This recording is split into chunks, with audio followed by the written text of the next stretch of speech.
back when Facebook was the prominent platform for young adults, there was a number of studies on this showing that people who are high in narcissistic personality traits have more friends on Facebook. So what that means is your average interaction on social media is more likely to be with a narcissist. The algorithms on social media tend to amplify things that are divisive, things that are angry, because they get more what they call engagement. And that's how the companies make more money. So those tend to be pushed to the top of people's social media feeds. You are getting a relatively small population who's dominating this conversation and kind of ruining for the rest of us. Well, I've thought for a long time that a lot of the conditions that we diagnose as psychopathology aren't malfunctions, let's say, of evolutionarily adapted structures, but more like positive feedback loops that have gone out of control.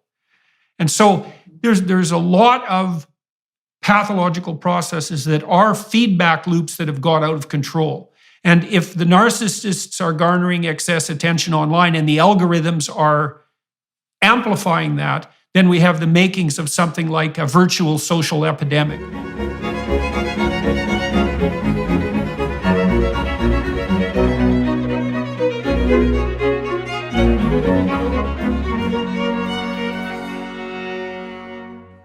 Hello, everyone. I'm pleased today to be talking with a fellow research psychologist. Dr. Jean M. Twenge is the author of the recent iGen, Why Today's Super Connected Kids Are Growing Up Less Rebellious, More Tolerant, Less Happy, and Completely Unprepared for Adulthood. She is professor of psychology at San Diego State University and the author of more than 180 scientific publications and books. Her other published books include Generation Me, Why Today's Young Americans Are More Confident, Assertive, Entitled, and More Miserable Than Ever Before.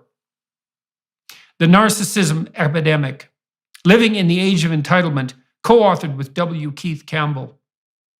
The Impatient Woman's Guide to Getting Pregnant. Personality Psychology, Understanding Yourself and Others, co-authored with W. Keith Campbell. And Social Psychology, co-authored with David G. Myers. Dr. Twenge frequently gives talks and seminars on teaching and working with today's young generation based on a data set of 11 million young people. Her audiences have included college faculty and staff, high school teachers, military personnel, camp directors, and corporate executives. Her research has been covered by Time, Newsweek, the New York Times, USA Today, US News and World Report, and the Washington Post.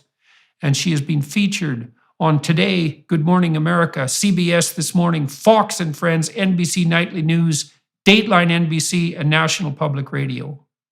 Dr. Twenge holds a BA and MA from the University of Chicago and a PhD from the University of Michigan. She lives in San Diego with her husband and 3 daughters. I'm very much looking forward to talking to Dr. Twenge today, particularly about narcissism and online behavior among young people. You introduce the book, Who is iGen and How Do We Know? And then talk about chapter 1, In No Hurry, Growing Up Slowly. That's the prolongation of childhood. And so tell us about that and also about what you make of it. Yeah, so childhood really does last longer now. Kids are not as independent. And when they get to be teenagers, they're just less likely to do all of these things that adults do and children don't do. And it's part of a bigger cultural story. It's part of what evolutionary psychologists call a slow life strategy. So that means at times and places when people live longer, when healthcare is better, and when education takes longer to finish, parents tend to make the choice to have fewer children and nurture them more carefully. So that's a pretty good description of the way that we raise kids now. So you get that kids don't walk to school by themselves as much. And then when they're teens, they are more reluctant to get their driver's license or to go out or to date or have a paid job. And then by young adulthood, it takes longer for people to settle into a career and get married and have children. And then even older adults affects them too, that 50 is the new 40 and people are healthy for longer. So the entire trajectory of life has really slowed down. And for iGen or Generation Z, where that really comes out is that their teen years are very different from their Gen X parents who remember, going out, driving around in cars, getting in trouble, drinking alcohol, all of those things. And their kids don't do that as much.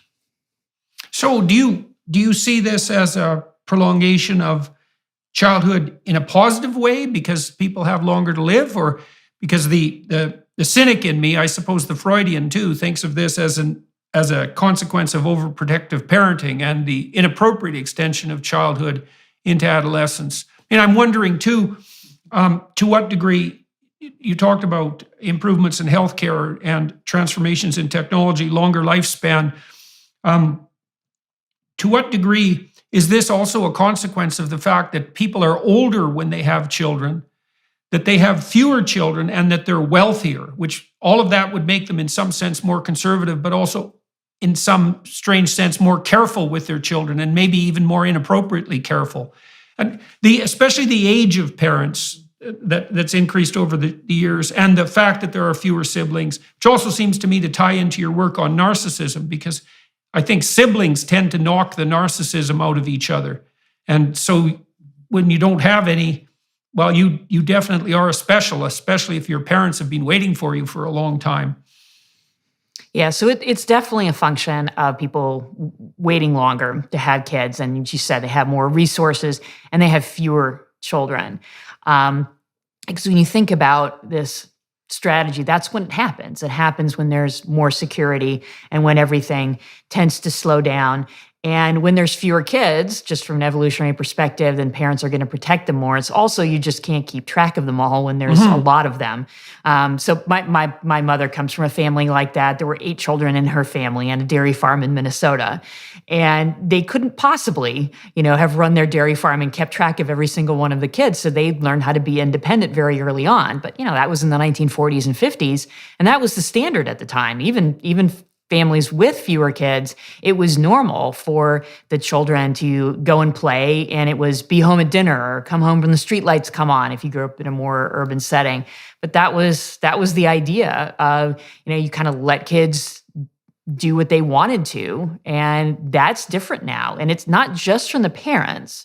So I think sometimes if you just look at, the parents are overprotective, you miss some of the bigger cultural story that, this has been codified into law in a lot of places. In the state of Illinois, you're not allowed to leave a child alone until they're 14 years old, which to a Gen Xer is ridiculous. Right. So do you see this?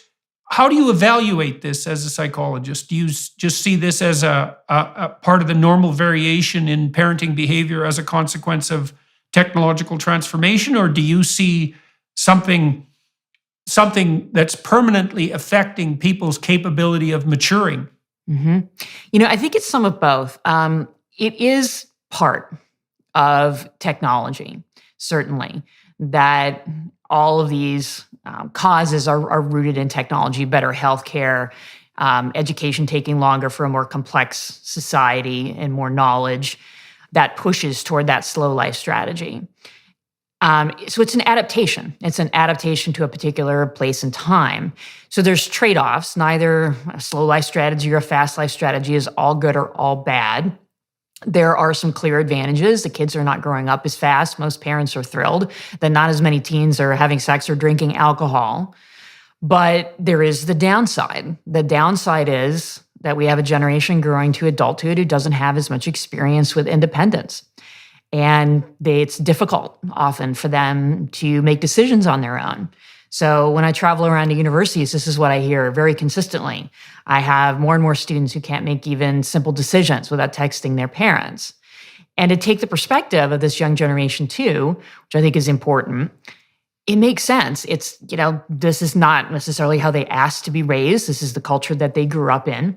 And they arrive at university without those experiences of making those decisions. And it's really, really hard for them to do that and to make that adjustment. So that's the big downside. So that's where I think, as you said, you can be more of a cynic or a critic and say, this is definitely not all good. I do hesitate to use the word maturity, though, because is it more mature or less mature to drink alcohol when you're 17? It's really neither one. So I think it's better to focus on that it's slower development. Not necessarily better, not necessarily worse, but slower. Yeah, well, there were studies of alcohol use I remember conducted when I was studying alcohol several decades ago, looking at, let's say, life outcomes among teenagers as a consequence of their proclivity to break rules. And the findings basically were that, and this is probably what you'd expect, is that the kids who broke no rules were much more likely to be dependent, depressed, and anxious. And the kids that broke too many rules were much more likely to be antisocial, right, and criminal. Mm-hmm. And so there's a sweet spot in the middle, like there is so often, where a certain amount of experimentation is exactly what you'd hope for. And the question would be, if the proclivity of young people to drink less alcohol, and I mean alcohol is pretty damn toxic, it's a bad drug, all things considered, is a net good because they're delaying their experimentation. That's probably neurologically healthy, at least with regards to the effects of alcohol. But if it means that they're doing less experimentation in general, then the question is what the long-term consequences are. I mean, if it's only a delayed maturation, then in some sense, it doesn't make that much difference. But if it's a permanent abdication of maturation, then that's a completely different issue. And you also mentioned cell phones and texting parents. I mean, one of the ways that people learned to make decisions before there were cell phones is that they didn't really have a choice. Because if you were away from your parents in a car, you were actually away, unless you could get to a payphone, let's say. But even then, that wasn't necessarily all that likely, and you'd have to go search one out. And so you were on your own. It wasn't just like you were acting like it. And now, because you're connected all the time with this electronic tether, especially, I would say, if your parents are somewhat anxious, then, well, under what circumstances should you make your own decisions? And that was never a choice before. And those sorts of things become problematic when they become a choice. Yeah, no, I agree. I mean, that's the other piece that technology plays. And it is, yeah, you know, even when you're at university, you can constantly contact your parents in a way that didn't used to be possible. And the other part of it too, and this gets to some of the other trends in the book, is that socializing for teens has moved online. And so you think about a lot of those things on that list that adults do and children don't, where a lot of them involve getting out of the house and hanging out with friends and getting in a car, usually to go be with other people. And that doesn't happen as much now because the party is on Snapchat or on Instagram. So that's the other way that technology is playing a role, is there's so much more interaction online and less face-to-face. While today's cups of coffee often come with hints of soy and social justice, our new coffee sponsor delivers an entirely different experience. It's bold, strong, delicious, and overall as good as the causes it supports. I'm speaking, of course, about Black Rifle Coffee. Many of you know about Black Rifle already. It's a veteran-founded and operated coffee company who have made it their mission to hire 10,000 veterans, and they're well on their way. By purchasing from Black Rifle Coffee Company, you're directly supporting the military service community. But what about the coffee itself? Well, it's bold, strong, and really good. Go to blackriflecoffee.com and use promo code Jordan for 10% off your first order, or when you sign up for a new Coffee Club subscription. The subscription gives you free shipping on all Coffee Club orders, early access to club deals and promotions, and special discounts from their partner brands. That's blackriflecoffee.com with promo code Jordan for 10% off your first order, or when you sign up to become a Coffee Club member. Black Rifle Coffee, supporting veterans and America's coffee. Yeah, and so what do you think that, let me run some hypotheses about online behavior by you, and you tell me what you think. I've read tens of thousands of comments on YouTube and on Twitter and so forth, and tried to, many of which I find almost unbearably infuriating, which is a very interesting reaction. I don't think it's unique to me. And the reaction I have often is something like, when an anonymous troll posts something particularly caustic, I think, if you dared say anything like that to me, to my face, even once, there would be so much trouble surrounding you immediately that you can hardly imagine it.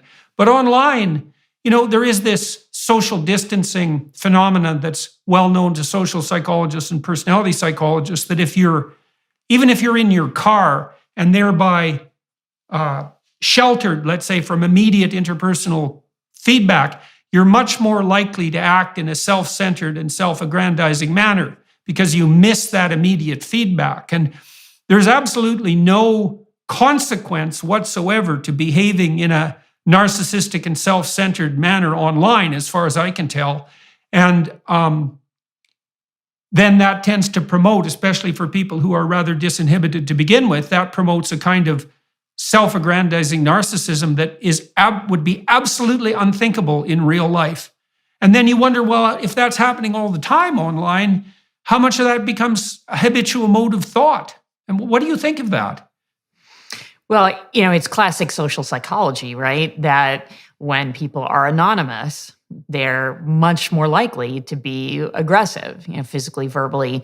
And so absolutely, that's one of the primary issues or challenges with online interaction is we're not face to face. We can't see the look on the other person's face when we say something caustic or, highly critical or insulting.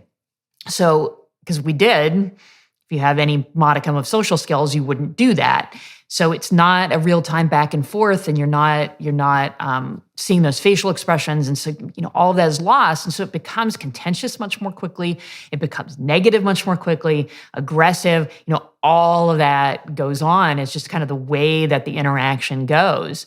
And is that narcissism per se? I'm not sure I would label it that way exactly. It's more that it's anonymous, and thus it frees people to just go with their base impulses, especially around aggression. Well, and especially you'd think it would free people who are prone to have those proclivities to do that as well. And I also think that that's more true of people who harbor a fair bit of resentment and who are relatively cowardly.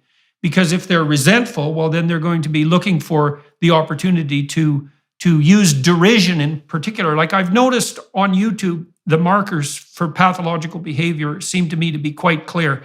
The first marker is an anonymous account.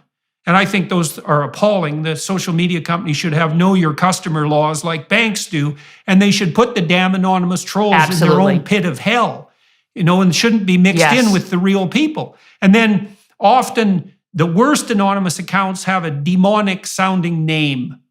And so there's something about the name that is derisive or often literally demonic. They pick some moniker that's appalling in the most fundamental metaphoric way. And then they tend to use derisive nicknames and acronyms like Laugh Out Loud or LMFAO or WTF. There's this casual use of derision and contempt. There's a great study done, I don't remember who did it, unfortunately, looking at predictors of marital breakup as a consequence of interpersonal interaction between the pairs of a couple. And the best predictor of imminent marital breakup was eye rolling. So the manifestation of contempt. What's that? John Gottman. Yeah, that's right. Gottman. Yeah, yeah. And so it's that use of contempt in particular, and I read Hitler's Table Talk. And that's a collection of his spontaneous speeches at mealtimes aggregated by his secretarial staff over about 4 years. And I was looking at descriptive term usage, trying to understand his thought processes. And it's pretty damn obvious that Hitler wasn't afraid of the Jews or the other people that he conducted genocide against. His fundamental emotional attitude towards such people was derisive contempt and disgust. There's something particularly toxic about disgust and contempt. And there's something about online commentary in particular that really brings that forward. And then you have the other problem, I would say, too, which is that in some sense, the online world, and this is the world that the IGN kids are immersed in, it's a faux celebrity world, right? Because everyone online, in some sense, is a celebrity of different proportions. They have their followers, they have their fans, let's say, and then the whole enterprise seems to facilitate image management. I know I think it's TikTok, there are real-time facial feature adjustment filters so that you can girls use them more than boys, for obvious reasons. You can make your lips plumper and redder. You can make your eyes bigger. You can anime yourself. You can cutify yourself, to coin a terrible term. And you can do that in real time. And all of the, or much of the reinforcement pressure seems to be directed towards attention seeking. And then that combined with the fact that there are almost no consequences for misbehavior seems to produce a pretty, first of all, a toxic social environment, but also one that doesn't follow the same rules as actual face-to-face contact, which I think is the bigger danger. In an economy as volatile as this one, it's important to have control when you're making a big purchase like a new car. That's where Carzing comes into play. Carzing is completely changing the way you buy a car online. An online car shopping website with millions of listed vehicles, Carzing works with over 25,000 dealers nationwide to help you find your dream car. By partnering with credit agencies, lenders, and dealerships, Carzing provides you with everything you need before stepping foot into a dealership. Their mission is to make auto financing quick and easy while providing a modern, hassle-free way of shopping for cars. Their innovative technology and financial tools provide consumers with the ability to instantly pre-qualify online without affecting your credit score. Plus, you can search for vehicles with instant financing details including down payment, monthly payment, term, and APR. Once you find your dream car at your ideal budget, all you have to do is bring your saved deal voucher with you to the dealership to finalize your next ride. Carzing offers transparency to the max. You know your purchasing options before you set foot into the dealership, which makes the whole process so much more convenient. Visit carzing.com/Jordan today to skip the guesswork and find the best deals near you. That's carzing.com/Jordan. Yeah. And, I think the online world has followed an interesting trajectory, when it comes to attention seeking and narcissism and so on. So the one constant, you're right, the trolls, the ones who are the worst offenders. Yeah. Sociopaths, narcissists, clearly, they've shown that in research. But for everybody else, I think early on, social media was something that pulled for that attention seeking. And you got that narcissism there of, look at me, I'm on MySpace and I have this many followers and here's all of my pictures and so on. But then when social media became more mandatory, which is really what it became for iGen around the early 2010s, when, almost 80%, 85% or so of high school students are doing that every single day on social media, and everybody's participating, well, not everybody can get attention. So then it becomes this competition. So I think at that point became less about narcissism for most people and more about not measuring up. Mm-hmm, mm-hmm. And that's right. And that's when you start to get, I have to use these enhancement filters because I don't look as good as everybody else online. And I must be, unattractive because I don't have as many likes and followers as I want to have. And then all of the other things of I'm not interacting with someone face to face. I'm not getting the same emotional connection, and that people are automatically more negative and hostile. There's so many things going on in that online interaction. Especially once it became mandatory, that pulled not even really for narcissism, but more for anxiety and depression. Right. So maybe that's part of the reason that you've been picking up these and indicating these increases in mental health symptoms among young people. Well, the other thing I'm wondering about too, I've thought about this to a great degree, is that I studied antisocial behavior in boys and girls. And boys, they're pretty much straightforward juvenile delinquents when they're antisocial. They kick and fight and steal and break rules. And it's a lot of externalizing behavior, right? A lot of acting out. Right. But girls who are antisocial, they use reputation destruction and innuendo and gossip and backbiting, and they can be unbelievably good at it. And everyone knows that. Mean Girls, that famous movie, was about precisely that. And the thing about social media, one of the things about it that's quite interesting and disturbing, is that female-type antisocial behavior scales brilliantly online. Because it can be done behind the scenes, it can be done anonymously, it can be done with that derisive contempt, let's say, and the consequences are vanishingly small. And so I can imagine that teenage girls who are often subject to bullying by other girls are now subject to bullying in a way that's much more subtle and much more devious and much more continuous, because that's the other thing that happens to young people now is, can you imagine being a teenager where nothing you ever did would be forgotten? Right. Right. And it's 24/7. It's always with you, because that's the way they communicate with their friends. That is their lifeline to the world. And so it used to be, maybe you got bullied at school, you could come home and get away from it. And now there's no escape. And it is particularly toxic for girls. I mean, think about Instagram. Instagram at base is a platform where primarily girls and young women post pictures of themselves and ask other people to comment. Jesus, brutal. Right? It absolutely is brutal. Yeah, And popularity becomes a number, likes and followers, and cyberbullying, all the things that we're talking about. Just, it is a toxic soup. Well, I remember, we did psychometric analysis and looked at the psychometric analysis of thought patterns that loaded on trait neuroticism.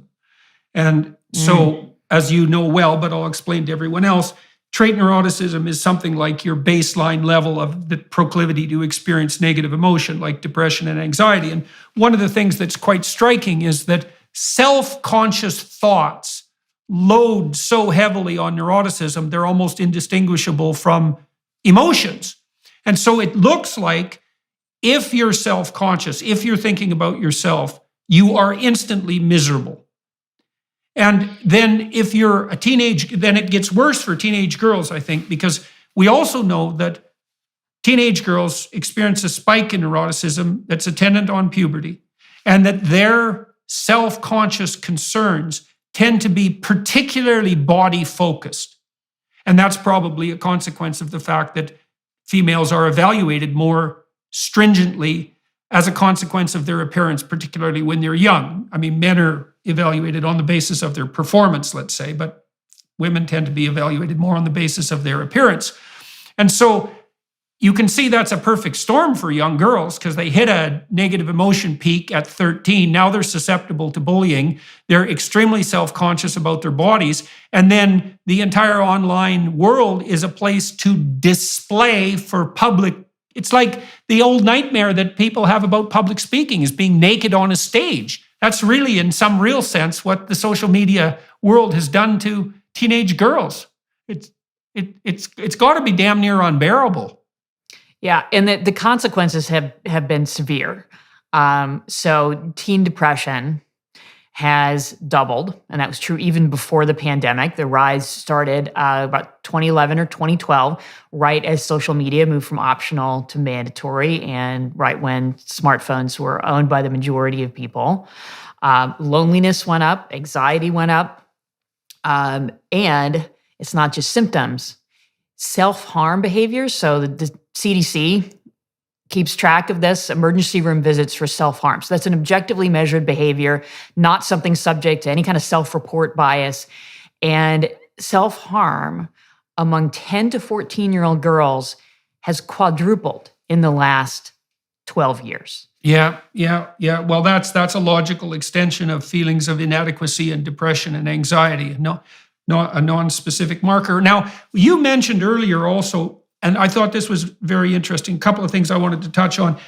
The first was that you indicated that there was some research on anonymous trolls and their personality characteristics. Mm-hmm. And then you also said that the self-aggrandizing element of the web presence was spearheaded in some sense by the narcissists, but then once it became mandatory, it was more of a catch-up game for people who were experiencing fairly high levels of neuroticism, something like that. So let's start with the research, because I'm very interested in the trolls, because I think one of the things the trolls are doing online, by the use of derision and contempt in the manner that they do spew it forward, especially on platforms like Twitter, you see it also on YouTube and other platforms, is that they raise the ambient social temperature to a great degree.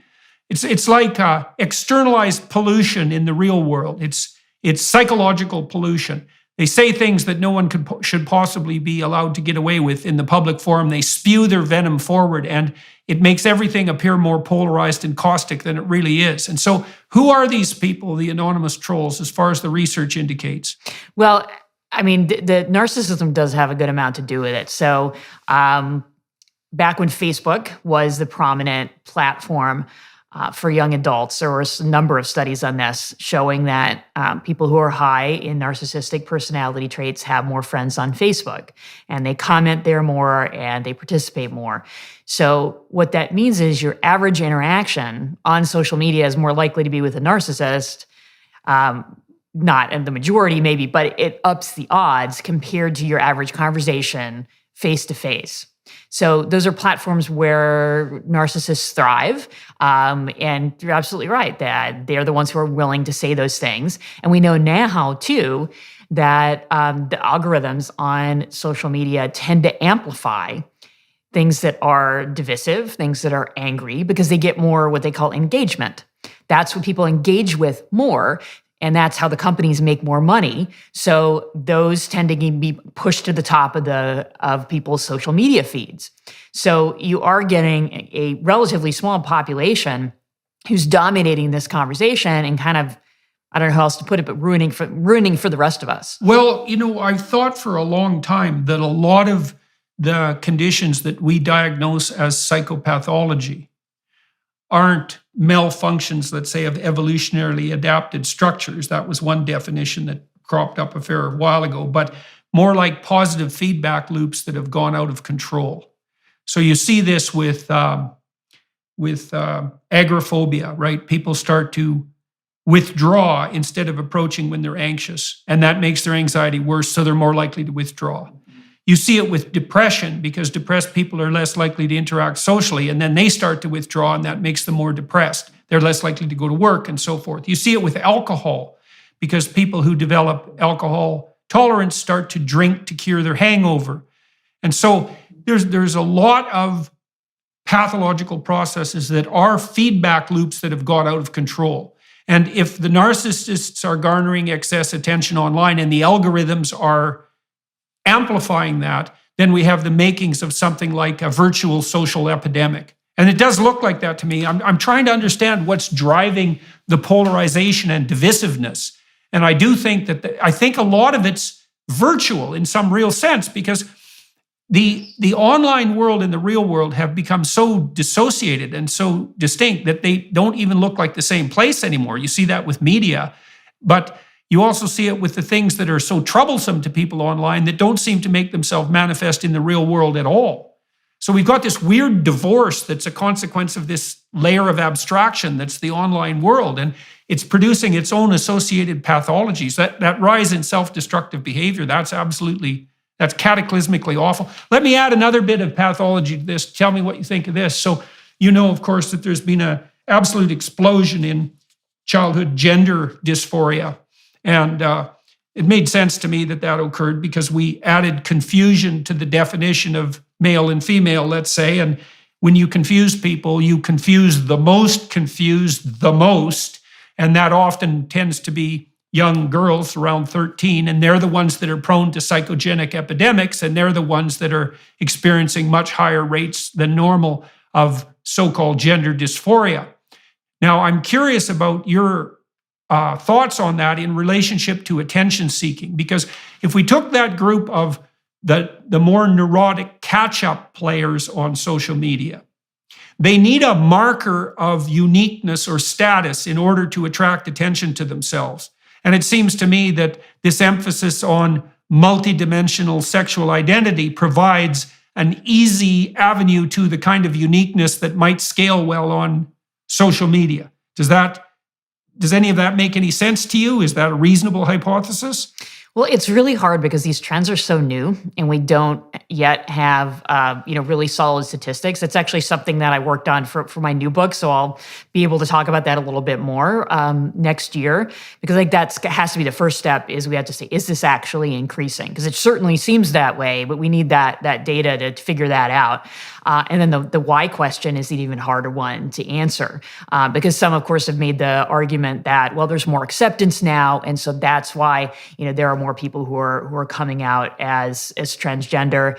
But there is the whole question, which I think is we have to explore it at least, about what is the role of the online communities in this, because there are some folks who have said it's a positive thing that the thing about online communities is if you're in a relatively unique group, you can find other people like you, and then that can be beneficial.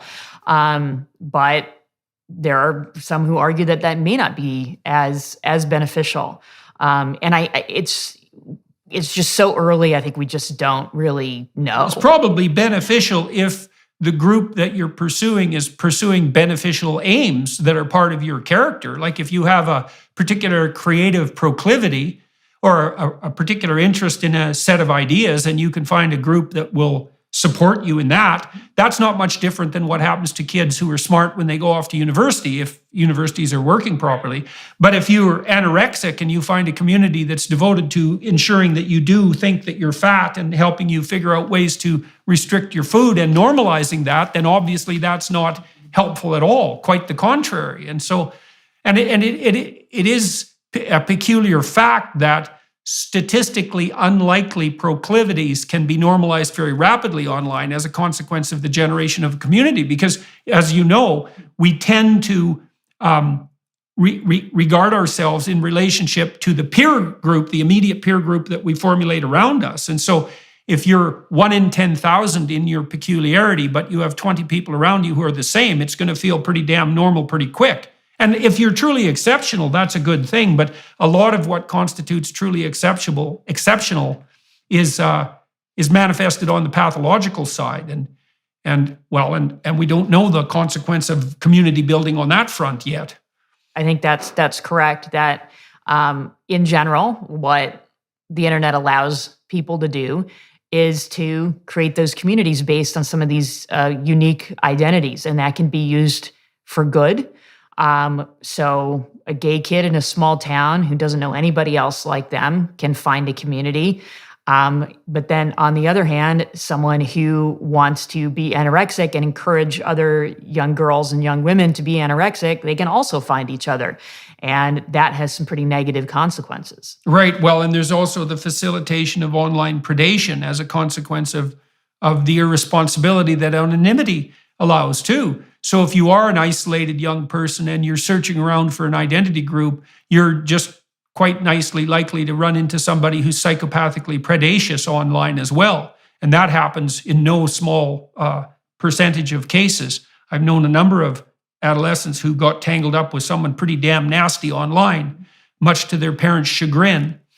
And that's especially true on the sexual exploitation front. Yes, and that's primarily because social media is so unregulated. So there's no age verification, for example. You could be 36 and say that you're 13. You can be 9 and say that you're 16 or 13 to be able to get an account. You're supposed to be 13 to get a social media account, but it's not enforced. So there's very young children who are on it. And then adults and children can communicate with each other, and that has led, unfortunately, to a lot of sexual predation and other really unfortunate situations. Yeah, well, we could think about this from an evolutionary biology perspective, I think, for a moment or two. That might be interesting. So I know that the rates of psychopathy appear to vary between about 1 and 5% cross-culturally. And so I talked to David Buss about various theories about that percentage. And so the first observation is it's actually not very effective to be a power-mad psychopath, right? So 95 to 97% of people aren't. And the reason for that is it's really not a very effective strategy. You even have to run away from yourself eventually if you're a psychopath. And they tend to have itinerant lifestyles because people cotton on to their narcissistic Machiavellianism sooner or later and then can identify them. Now, it might be more useful, biologically speaking, to be a predatory psychopath than to be someone who's so depressed and isolated that they never go out of the house. So you could think about it as a strategy of a reproductive strategy that doesn't always culminate in failure. And that's especially true because young women are less likely to be able to distinguish psychopathic predators from confident and competent males. So you open up a window for psychopathy, and then the window's opened up too because most people are cooperative and productive and generous, at least in the main. But what that means is that a small percentage of people can capitalize on that by mimicking it. And the psychopaths mimic that by being confident and assertive and appearing competent, even though they're predators and parasitic in their fundamental orientation. Now, those people, that 1 to 5%, present an unbelievable constant danger to the integrity of societies, right? If it doesn't take that many people to destabilize a complex society, and certainly 3% is more than enough. And normally, the psychopaths are kept under some regulatory control because they get identified and isolated and punished. But I don't think that happens online. And so I don't know to what degree look, psychopaths don't learn from punishment very well at all, and they don't learn from threat very well at all. But online, all of that's been removed. There's nothing but a field of opportunity for predatory psychopaths. And so I wonder to what degree virtualizing communication and opening up this hypothetically democratic front has actually magnified the degree to which our societies are susceptible to disruption by Machiavellian psychopaths. That is absolutely possible because, there's the trolls and all of those folks who, get into those situations. They too often absolutely get away with that. I think some people might argue that, well, they might get lots of negative comments and, sometimes they do get punished or canceled, but it's not usually the way it goes because, they have a lot of tricks. They can be charming and they can fake their way through it. And they do often get away with a lot, just partially because things are so unregulated. It's the wild, wild west. Well, they can also generate multiple identities. So even if one of their identities gets punished, well, first of all, they're not likely to be very affected by negative feedback to begin with, especially not of the psychological sort, because the typical psychopath doesn't give a damn what you think. Like they might react with some degree of surprise if you actually hit them, but if you just said something that might disturb a person with normal conscience, let's say, the psychopath is going to brush that off. And so, true. Yeah. So, okay, so let's go through a little bit more about iGen. You talked about insecure, the new mental health crisis, and also irreligious, losing my religion and spirituality. So let's talk about insecurity to begin with. And so we discussed that a little bit.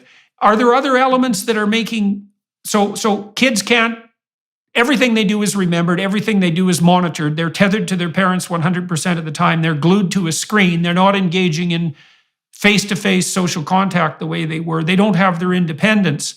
Are there other factors, as far as you can tell, that are rendering them more insecure? Mm-hmm. Well, for one thing, they're not sleeping enough. And the percentage of teens who don't get enough sleep started to rise. And again, right at the time that social media became common and smartphones became common, right around 2012. And right before the pandemic, reached all-time highs in 2 different surveys. So when you don't sleep enough, that's a major risk factor for developing depression and self-harm. And it's not just the timing, not just that the timing lines up with technology. It's also that kids are spending so much time on their online that it crowds out time for sleeping. And looking at a phone before bed or having it in your bedroom is uniquely awful for getting a good night's sleep and for getting enough sleep. From tons of sleep lab studies that's the case. And is that a light issue as well as an overuse issue? Yeah, that's part of it. Yeah, so there's a couple things going on. So, one is if you have that phone in your bedroom overnight, that part of your brain knows it's there. And pretty much, when I was writing the book, pretty much every young person I talked to said that they had their phone within arm's reach when they were sleeping. And they almost all of them said, well, I have to have it in my room because that's my alarm clock. And I would reply, then buy an alarm clock. You can buy it on Amazon on your phone and then put it away and get a good night's sleep. But before bed, there's 2 elements. First, psychological stimulation. Pretty much everything that we do on phones and tablets is stimulating, whether it's reading news or shopping or email or texting. And then imagine being 12 years old and you're waiting for your crush to text you back, not relaxing thoughts, right? And then the light issue, that the blue light from the devices, especially when held close to the face, tricks our brains into thinking that it's still daytime, and then we don't produce enough melatonin, the sleep hormone, to fall asleep quickly and get a good night's sleep. So there's so many different factors in the way that technology is disrupting sleep, and that may be a major mechanism for why we have such a high rate of depression and truly a mental health crisis among adolescents. And do you have any idea what the relative strength of these contributors are? I mean, we talked about the necessity to put forward a false and perfect face. We talked about the possibility of being bullied online, that things can't be forgotten. And now we add really a biological element to this, which is sleep disruption as a consequence of the potential for new information, excitement before bed in the form of exposure to all these pathological social tendencies we already described, and exposure to blue light. Is there any research at all that's parsing out the relative contributions of these different factors to the rise in depression and anxiety? It's a great question, and I don't think we really know. I mean, what we have is more individual level correlational data, which is going to have some different factors in those generational or group trends. But sleep definitely has the largest correlation with depression and unhappiness, among those factors. But it also, of course, depends on the individual, because for some kids, they may have that phone away from them at night, but then if they're getting bullied and feel terrible about their body all day long, that can also have those severe consequences. So it's hard to say. Well, and those things tend to loop too. So many things can contribute to sleep disruption. And then once sleep gets disrupted, well, then all those other things tend to get worse, and that's all a downhill spiral. So that's rough too. Unexpected consequences of technological innovation, especially on the light front. Yeah, that's a rough one. You talked about irreligious and losing my religion and spirituality. And so that's an interesting measurement, let's say, or an interesting issue to focus on. And so tell me about the significance of that. Yeah, so, we've known for a while that the number of people who affiliate with a religion or attend religious services has gone down, especially among teens and young adults.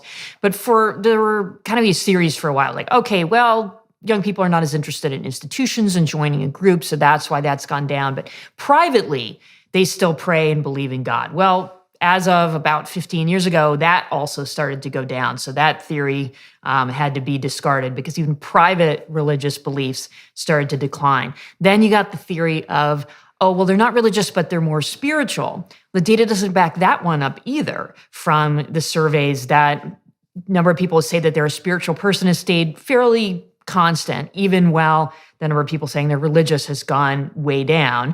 And then among university students, fewer say that they feel like they're above average in spirituality. So not religious, not particularly spiritual either. And you get a decline in the number of young people who say that finding meaning and purpose in life is important, that developing a meaningful philosophy of life is important. So all of these intrinsic things, these intrinsic values and goals, have become less important. Those all seem to be medium to long-term goals, right? So to develop a purpose in life, to develop a philosophy of life, to aim at an integrated spirituality. And one of the things that the web does particularly well is capitalize on short-term attentional, let's just call it short-term attention, right? It's the next hot thing. It's the 24-hour news cycle in some sense, broken down into 30-second bits. And you can distract yourself endlessly with those sorts of things. I mean, I'm saying this too, obviously, as a prolific creator of more long-form content, but we use TikTok and Instagram and these shorter forms as well to communicate with. But you can certainly feed yourself on a steady diet of 15 to 30-second clips, and they are engaging in the moment. It's like a nonstop procession of personalized ads in some real sense, and it often is ads. And so that seems to be happening at the expense of these medium to long-term commitments that might be indicative of maturity and adulthood and spirituality, religious orientation, civic duty, all of that. Maybe that's contributing to that immaturity as well, the maintenance of that short-term attention. Because that's the experience so many people have online, especially in platforms like TikTok. You're just watching all of these short videos, and then before you know it, an hour has gone by. An hour of your life you're not going to get back. And it is just that what's immediate, and you have to respond to your friend's post right away and make a comment or say that you like it. And it's all of that immediacy that isn't really focused on the long term in a way, which is funny, because in other ways, this generation, iGen or Generation Z, has been taught to focus on the long term. So they're not doing that on their phones. But then in terms of goals around careers and going to college and university and all of those things, they do focus on that. And it's been ingrained in them that they have to be long-term planners and make sure that they're thinking about each step of their lives. So they have that disconnect between what adults are telling them to do for the plans for their life and then the way that they're living online. Right. So, and then insulated but not intrinsic, more safety and less community. What does that mean? So the safety piece was interesting, because when I first started the book, it wasn't something that was really on my radar screen. But the more I talked to young people in this generation, and the more I looked at what had really changed in society, safety was a major, major theme that kept coming up over and over. And again, there's trade-offs. The upside is that there's been so much emphasis on the safety of children and teens that's worked. A lot fewer teens getting car accidents or any kind of injuries. Same thing with children. All of these safety things that we put in place have really done a good job. But it's not just protecting kids from physical dangers that society's focused on. In many ways, it has shifted to also protecting kids from having experiences, from being upset, from failure, from all of these learning experiences. From adventure. Yeah, from taking risks. And what's really interesting is Gen Z has not rebelled against that, which is what you might expect, adolescents to do. They have embraced it. So they're less likely to say they want to take risks, say when they're 16, 15 years old. What happened to teenage rebelliousness? Like that was something that was such a pronounced characteristic of being a teenager. You also touched on that when you mentioned that so many fewer kids are getting their driver's license. And that was just incomprehensible to me when I first became aware of it, because I remember when I was 14, 15, every single person I knew was just absolutely, they were lined up outside the driver's license office like an hour before their birthday to get their license. That was top of the priority. And part of that was to be able to get away and to be autonomous. And so why do you think that spirit of adolescent rebelliousness has vanished to such a great degree? Yeah, there's a lot of different factors, but a lot of it is just that has been the way that society has shifted in so many ways, is placing safety as the top priority, not just physically, but also, and Gen Z in particular likes to talk about this, emotional safety. So, and many of them told me that they thought emotional safety was just as important as physical safety. That was one of the reasons they were scared of social interactions, because you never know what someone might say to you. And to a Gen Xer like me, I was like, well, yeah, that's how it works. But they're used to texting and being able to compose their response and to not have to worry about the look on their face when they read what someone else, has said. So that's one factor that comes in there. And then it is also just with the slow life strategy and other changes in parenting and in culture in general, in how we treat young people, that yes, it's good that we have tried to protect them from a lot of these dangers, but we have also coddled them in some ways that has done them a real disservice, that we have not prepared them for adulthood, that we have not let them take as many risks and learn from that and have adventure and all those things. Well, that risk of direct communication is an interesting one. I heard a comedian in UK at a free speech comedy event who said that she had gone to a university to do a comedy show, and they gave her a list of topics that were off limits, which is a hell of a thing to do to a comedian. And then not only that, they gave all the student attendees these badges, and if the badge was green that you were wearing, then other people could talk to you without your permission,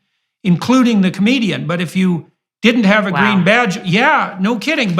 And I didn't have any, I thought that was pathological beyond comprehension, but it's so protective that it's positively eatable. But you just put your finger on something interesting, which is if you're accustomed to being able to formulate your response thoughtfully, you're doing that by text, for example, then the immediacy of interpersonal contact might be off-putting to you. I don't know how isolated the kids are who only use their phones. I'm sure. Do we know, for example, if this is more true of introverted kids? Are the introverted neurotics even more likely to use their phone and text instead of engaging in any face-to-face interaction? Well, maybe, but then on the other hand, extroverts send more texts because they have more social interactions and social relationships in general. So there's some kind of cross currents there that might be hard to tease out. But the neuroticism piece, that would make sense, more likely maybe to text than, say, have a phone conversation where that might be more anxiety provoking. Chapter 8 is income insecurity, working to earn but not to shop. And you talk a bit about shopping in the IGN book, about the fact that also feeds into this self-centeredness in some sense, that money is it's consumerism gone mad. And of course, that's promoted by the social media networks that are monetizing teenage attention. And you said that teenagers are also much less likely to be engaged in gainful employment, which was obviously a step towards maturation for many people in previous generations, or maybe the actual catalyst for maturation, apart from relationships. Yeah, and they're less likely to get an allowance as well. So when you don't have a job and you don't have an allowance, then you're not learning how to manage your own money. So it's more that your parents will give you money. And so that's another aspect where they're not learning as much about how to make decisions, is around money. Yeah, well, this brings up the issue in some sense of optimal deprivation. You have older parents, you have fewer siblings, your parents in some sense care more for you. You might even in some way have a closer relationship with them, but then the question is it too close? But how do you deprive your children properly under such circumstances so that they're motivated to go do things on their own? And again, when that becomes a choice, it's very difficult to say no all the time when you could be saying yes. It's the dilemma of modern parenting. And I think where that comes up often the most is around technology. So it's not just in, Mom, I want to buy this thing or the other thing. I think I have 3 kids myself, 2 of whom are teenagers. And what I know from my fellow parents, as well as my own experience, is that there's always, I want the smartphone, and I want this social media app, and why can't I do it because everybody else is doing it? Yeah. And that's the dilemma. And modern parenting is supposed to be, well, I want to make my kids happy. And usually you think it's going to be easier to make them happy by saying yes. But then if you say yes to some of these things, what's going to happen is all the potential consequences that we've been talking about. But it's difficult because, of course, not everybody is going to have the very negative outcome. Some people are going to be on social media and be fine, but you don't know which bucket your kid's going to end up in until they use it. So then if you're the cautious parent who says, I'm not going to get my kid a phone until she's 16 or 18, you're going to be the only one in a high school of 1,500 people who doesn't have one. And same thing with social media. So it's a very difficult dilemma right now as the parent of teenagers. Chapter 9 is inclusive, LGBT, gender, and race issues in the new age. When I first read sections of this chapter, I thought, well, this strikes me as predictable in some sense, given the virtualization of everything. One of the things that being online allows you to do is to experiment with different identities that are disposable, and that are virtual. And then I also thought that to the degree that childhood is being extended and maybe interfered with, especially at the early stages when pretend play should be occurring and there's so much screen time, that experimentation with identity, which is a form of play, might be being extended out into adolescence and further on. So you get virtualization and the extension of fantasy play. It's not surprising to me that iGen young people would be, what would you describe it as, very open in relationship to their proclaimed identity, especially also if they're earning attention points for announcing a non-standard identity and also having no other identity to replace it with in some real sense. Well, I think there's a lot of other factors at work here too, because of course, these trends have been going on for longer. So as opposed to say some of the mental health trends, which really didn't start to appear until 2012, the rise in support for same-sex marriage and the embrace of LGBT identities, that's been building for a longer time. So we see that also, even for Gen Xers and millennials, that's been, rolling out for quite a long time. So I think it's also a function of individualism. And that was a major theme in Generation Me, my book on the millennials, and it still is a different flavor for iGen or Gen Z, but it's absolutely still present that we have the growth in North American culture that's always been individualistic, but has become much more so, especially since the late 1960s. So more focus on the self, less focus on social rules. And what you get with individualism is the acceptance of difference and that people will be who they are. And so that, I think, that's also a natural consequence of more individualism, that you will get more acceptance of different sexual orientations. Right. Well, it's a strange individualism, though, because it's based, again, on what you might describe as maximization of short-term identity. It's sort of the claim is, I can be whoever I want, and all social regulation of that is nothing but an imposition, which is really not true at all, because most of the time, following social principles allows you to form relationships with other people and opens up horizons of opportunity to you. That's the benefit of sacrificing not exactly individuality, but short-term individual whim. And it's something that children learn as they mature, right? They can't get everything they want right now, but the payoff for that is that they can get along with other people and that things work better over the long run. And that I would say, understanding that and then abiding by that principle of medium to long-term well-being is something like maturation. And this individualism that you're describing isn't really, I don't think it's not an enlightened individualism, because it's too short term. It's more like, well, I am whatever I feel I am right at this moment. And to me, that smacks of, well, nothing more than, in some real sense, like a 2-year-old immaturity. And I mean that technically, because 2-year-olds are very whim-oriented, very, very short term, and very self-centered. They can't play with other people. And so you have the dissolution of identity, right? There's no community, no real community, not in terms of community organization, but also not in terms of real face-to-face friendships and interactions. There's no participation in religious enterprises. There's no real reading about political or philosophical matters. There's a decline in spirituality. So there's a real collapse of sophisticated identity. And all of this, well, the sexualization of identity seems to me to be, in some sense, what would you say, a replacement for that, or a reaction to that. Does that seem on point to you, or am I missing something there?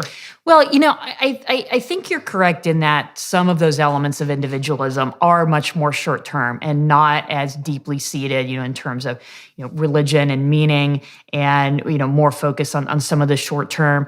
But I think lesbian and gay and bisexual identity is not really an example of that, because that seems to be more deeply seated and constant for most people. That does seem to be a much more long-term identity. So that I think is not as much on the part of individualism having to do with that, the self-focus. It's more around accepting difference and accepting people for who they are, and taking some of the more traditional social rules and saying, these don't really recognize people as individuals and for who they are. And that might be different. It might not be in the majority, but that's who they are as people. Well, you talked in your book in Generation Me, you talked about the self-esteem movement. And self-esteem has always been a particular bugbear of mine, I would say, especially since I discovered that psychometrically it was basically composed of low neuroticism with a bit of extroversion thrown in. And so self-esteem is a proxy for neuroticism in many, many ways. And it isn't obvious to me at all that you treat neuroticism by treating people to be more self-centered. You know, one of the things I used to do with my clients who were socially anxious, say, when they'd go into a social situation, they'd start obsessing about how they were appearing to other people. They'd fall into that trap. And then they'd stop making eye contact, and then they would get awkward, and then they would engage in non sequiturs, and the whole conversation would grind to a halt. And I asked them instead to concentrate as hard as they could on putting the other person at ease. And that gave them something to think about other than themselves. And so the self-esteem movement was predicated on the idea that people high in neuroticism had low self-esteem, which I don't think was true at all, and that the right remediation for that was to treat everyone as if they were uniquely special. So it was like narcissism was the antidote to neuroticism. Right. And that's right. It's so appalling. It doesn't work. No. In fact, it makes it much worse.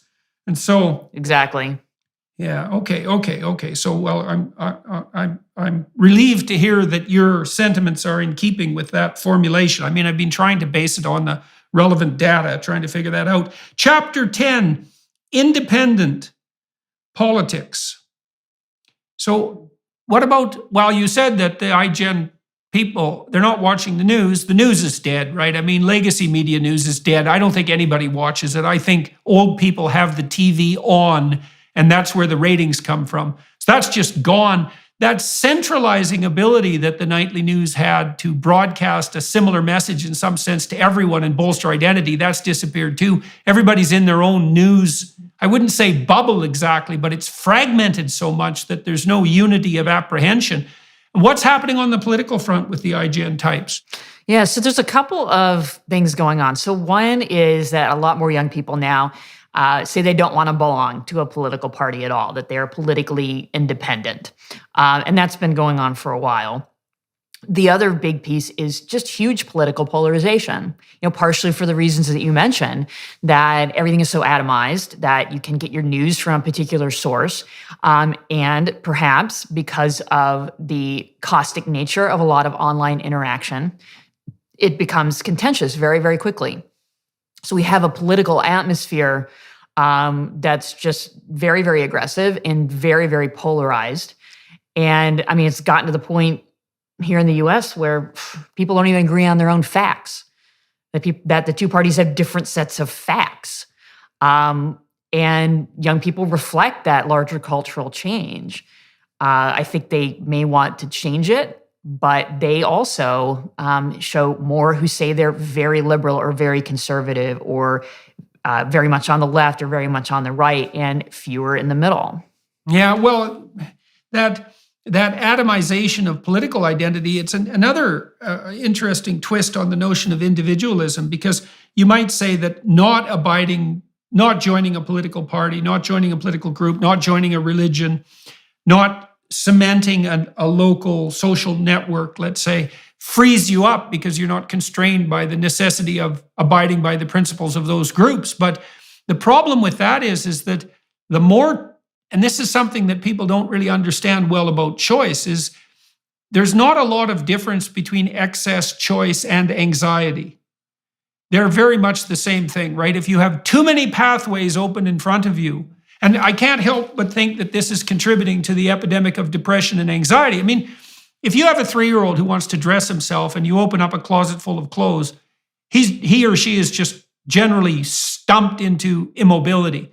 If you lay out 3 outfits on the bed and say, pick one, then they're perfectly happy because they've had the right amount of constrained choice. And we've been teaching young people that all social norms are nothing but constraints on this individualistic freedom. And that completely underplays the role that identity plays in encapsulating anxiety. Now, I was talking to Carl Friston the other day, the neuroscientist, and he's convinced, as are many people, that our conceptions are entropy management techniques in some real sense. So, once you define yourself, for example, within the confines of a given identity, now you're playing a bounded game that might open up an interesting amount of options, but not so much that you drown. And to lose all those intermediary social structures, except maybe the bond you have with your parents, that strikes me as a mental health catastrophe. So we should conclude this maybe by talking about your last chapter. What's to be done? Yeah, well, I think we absolutely have to get a better handle on technology, particularly social media. We need more regulation. We need more balance. Technology is not all bad by any means. I mean, it's amazing how many things that we can do with what we have, but it has to be a tool we use, not a tool that uses us. And the latter is exactly where we are. That it's amazing how many people talk about social media using the language of addiction. And it is very clear what impact these technologies have had on young people in particular, and the mental health crisis that we're confronting. So we really have to get a handle on this. And one thing that I am encouraged by is how many young people are recognizing this and taking those steps themselves. A college student named Emma Lemke who founded a movement called Log Off. And she says it was from her having such a incredibly terrible experience with Instagram when she was a high school student. And so she's encouraging other young people to cut back, if not eliminate their social media use and experience the rest of life and leave a lot of that toxicity behind.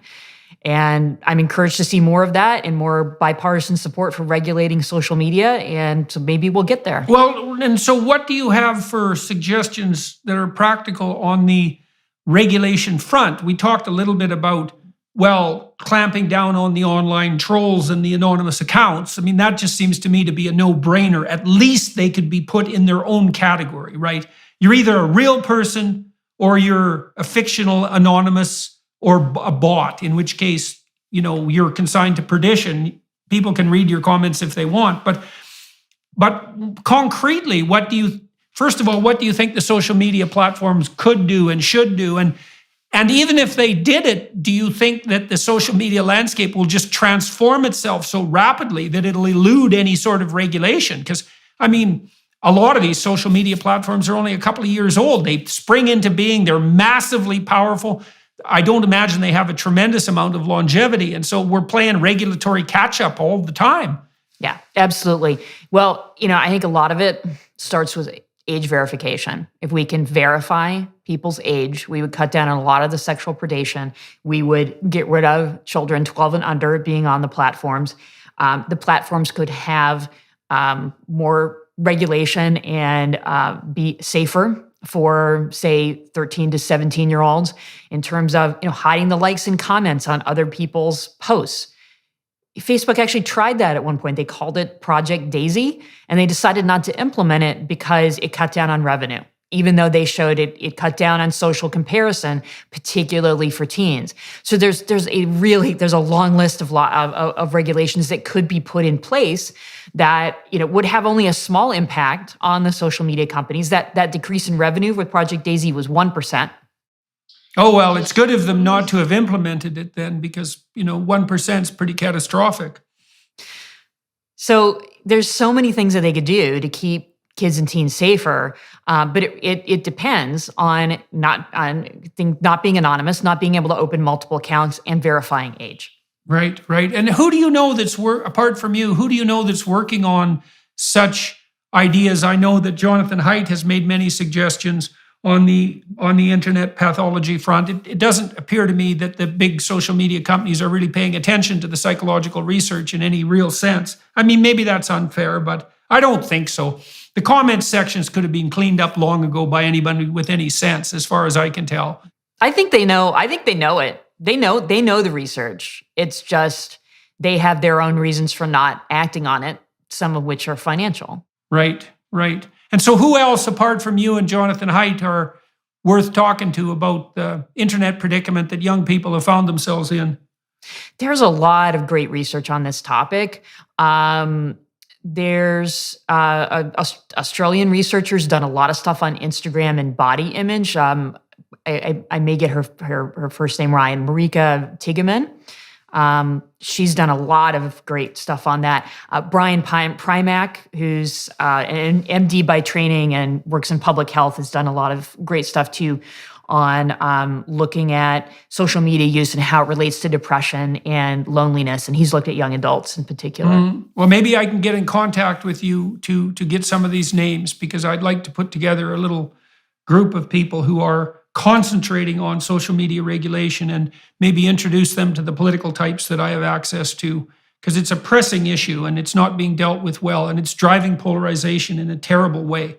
And all right, well, we should wrap up this part of our conversation. We spoke today almost primarily about your new book, iGen, an analysis of the first generation, the behavior of the first generation who've been exposed, I would say, over the entire course of their life to these radically new technologies that we so thoughtfully refer to as phones, when they're much more, God only knows what they are, but they're certainly not phones. And I appreciate you very much sharing your insight with us today. And I'd like to thank everybody who's watching and listening on YouTube, and to remind you that I do an extra half an hour with my guests on the Daily Wire Plus platform, where I walk through their lives in a more biographical sense, trying to assess, well, the ups and downs of their career, but also to try to focus in on what's made them particularly, let's say, successful and impactful, and what prices they paid for that and what benefits have accrued. So for those of you who are interested, head over to the Daily Wire Plus platform, and you can hear Dr. Twenge for another half an hour talking with me. Hello, everyone. I would encourage you to continue listening to my conversation with my guest on dailywireplus.com.